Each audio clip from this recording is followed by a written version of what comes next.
Hello everyone, welcome to our podcast, Book Journey, where we interpret classics for you in 10 minutes. The topic we're going to talk about today is The Art of Spending Money by Morgan Housel. You know what, Sophie? We are obsessed with getting rich. We track our net worth, we optimize our portfolios, we side hustle, but nobody teaches us how to spend it.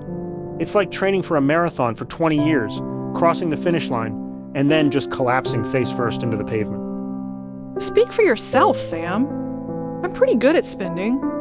In fact, I just bought this designer bag last week. Felt amazing for about ... 6 hours. Now it's just sitting on my chair staring at me, judging my bank account. Exactly. That's the dopamine trap. You didn't buy a bag, you bought a drug hit.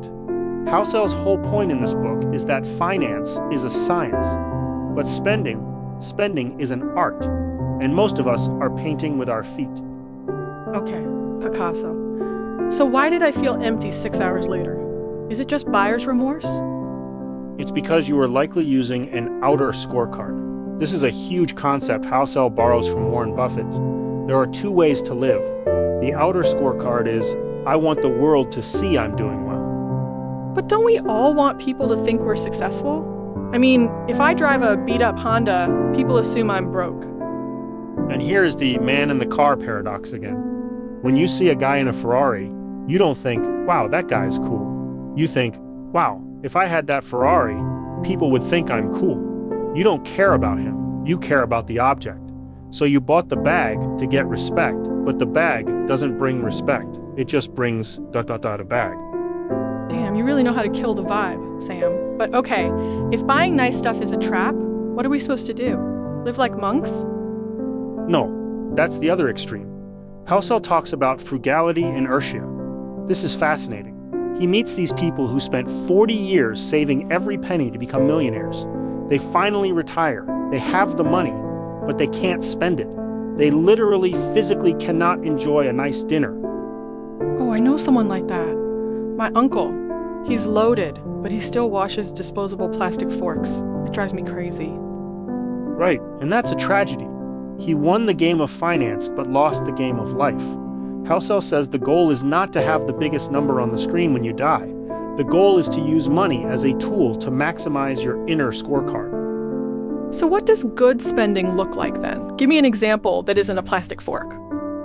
Okay, Housel tells a story about a friend who bought a $2,000 advisor. That's stupid. That's $2,000. Invested at 8% over 30 years. That's like $20,000. Yeah, I'd feel so guilty buying a coffee maker for that much. But wait, this guy uses it every single morning. He loves the smell, the noise, the ritual. It brings him genuine, deep joy for 15 minutes every day. The return on investment for that machine, measured in happiness, is astronomical. It's better than any stock. That is artful spending. It's for him, not for his neighbors. I see. So the bag was bad because I bought it for them, but the coffee machine is good because he bought it for him. Bingo. Yes, to stop asking, can I afford this? And start asking, who am I buying this for? If you were the last person on Earth, would you still want it? The deserted island test. If I was alone on an island, ... I probably wouldn't need the designer logo. I'd probably want a really comfortable hammock. Exactly. And maybe a really good bottle of tequila. Obviously. But Sam, let's get real. We live in a society. We have kids, partners, pressure. It's hard to just ignore what everyone else is doing. It is difficult. Housel calls this social debt. Every time you upgrade your lifestyle to match your peers, bigger house, private school, fancier vacations, you are taking on a psychological debt.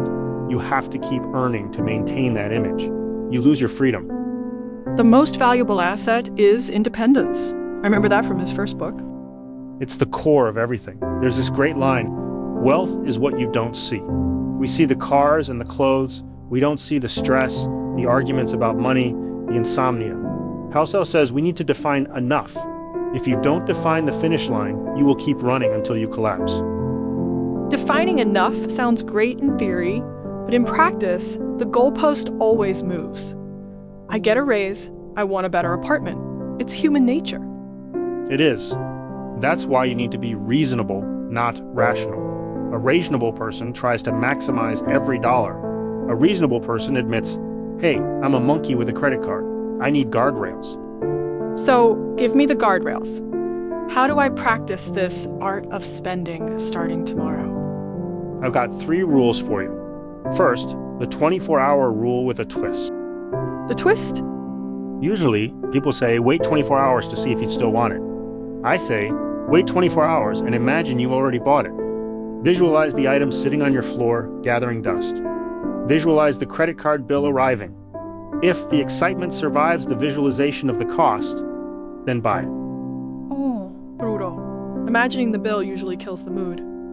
What's number 2? Spend heavily on what you love and cut mercilessly on what you like. Ramit Sethi talks about this too.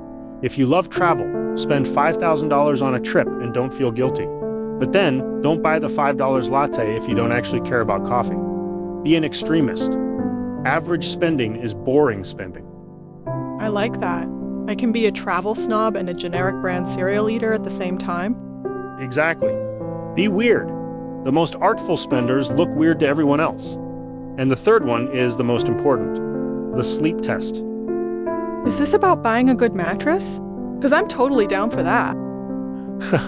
Well, yes, buy a good mattress. But no, the sleep test is if a financial decision, whether it's saving too much or spending too much, is keeping you up at night, it's wrong. If you're saving 50% of your income but you're miserable and stressed, you're failing. The goal of money is to buy a good night's sleep. That's so simple, but we mess it up constantly. We treat money like a scoreboard instead of a pillow. Right? Money is just stored energy. You can burn it to look cool, or you can use it to warm your house. The choice is yours. Well, I'm going to go home, look at that bag, and ask myself if I really like it or if I just wanted to be the girl with the bag. And if you decide you just like the leather, keep it. No guilt. That's the art. I'm Sophie. I'm Sam. Welcome to subscribe to our channel. See you next time. Bye.